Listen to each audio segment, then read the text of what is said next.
a lot of interesting moves that could happen. We just don't have a lot of information right now on this Clyde Edwards-Helaire injury, so we'll be keeping our eye on that. We'll let you know as soon as we know about things, and we'll probably have another episode talking about Clyde Edwards-Helaire's injury because it's a big deal. Not only is it a big deal to Kansas City, but it's a big national story as well.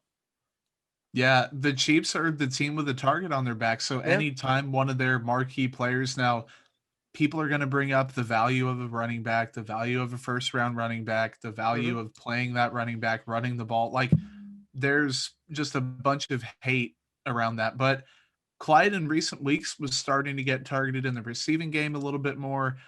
I like what he brings to the table. I mean, he's an agile runner. He has good short area burst. He's hard to bring down. Like I can probably count on two hands how many times he went down on first contact all Right. season. Like he's That's a good that point. type of runner. So really trying to bring it back to Le'Veon.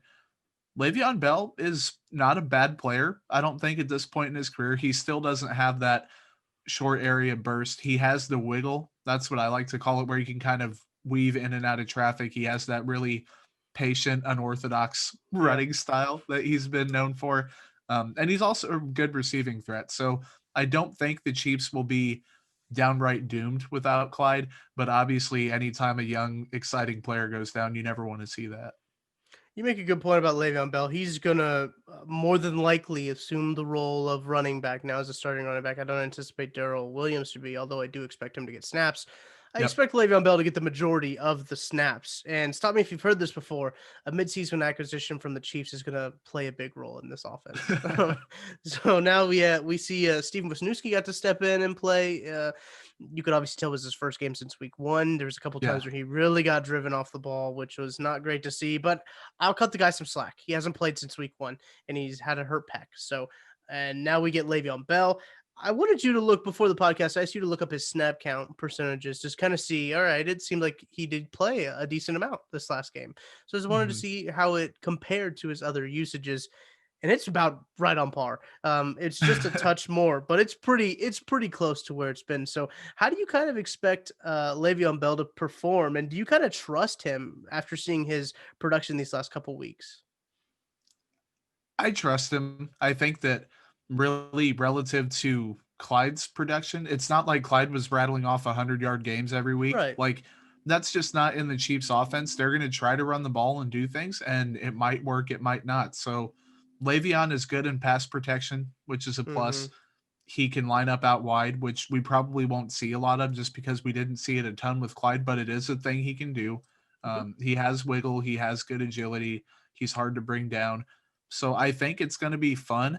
I think that he'll do fine. I'm not expecting him to be the old Le'Veon Bell because A, I don't think that Le'Veon Bell exists anymore, and B, the Chiefs don't need him to be that guy. So Right. Daryl in the 2 minute drill and in late down situations is something that we've seen really on and off all year. So I think we'll continue to see that, but Le'Veon can also do the same stuff. So I think he'll be fine. You're gonna miss Clyde still, but not Mm-hmm. all that much. I think it's important to mention about Darrell Williams too. I think I saw a tweet. It was from Seth Kaiser, I believe. Mhm.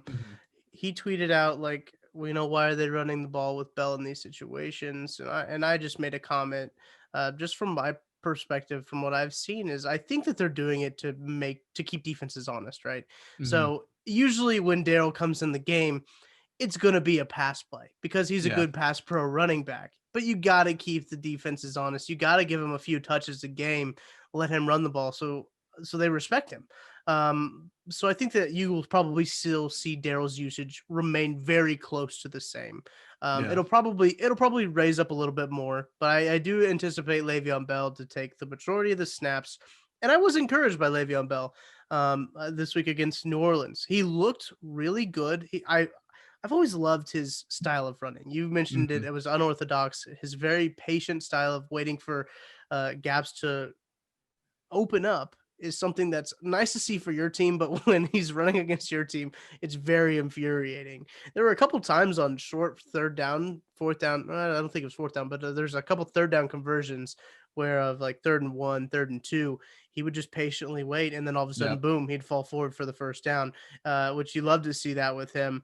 But I've been really encouraged by this signing. I think this signing is one of the better Chiefs signings in recent memory, really. And I don't think they really could have gone wrong, right? Signing a former Pro Bowler, All Pro guy. I don't know Mhm. all of his accolades, but he might have been a leading rusher at one point in this in his career. So he was a good running back. That's no question. He's got the talent, and I think that this is a perfect backup. The Chiefs put themselves in good position to be fine when Clyde Edwards-Helaire went down. Yeah, and both you and I at the beginning were like, well, is there really a need for Hmm. Le'Veon? Like, it's fine if the Chiefs get him, but there's no need. Now, Right. obviously, no one foresaw Clyde getting hurt. Like, no one could predict that that was going to happen. But as I said in my column that's going to drop soon on arrowheadreport.com, if you want to go check that out, um, championship teams are only as good as their depth. Like, that's going to be tested at some point. You're going to need the next man to step up. And I mean, if your next man stepping up at running back is Le'Veon Bell, then you're probably at a pretty good spot.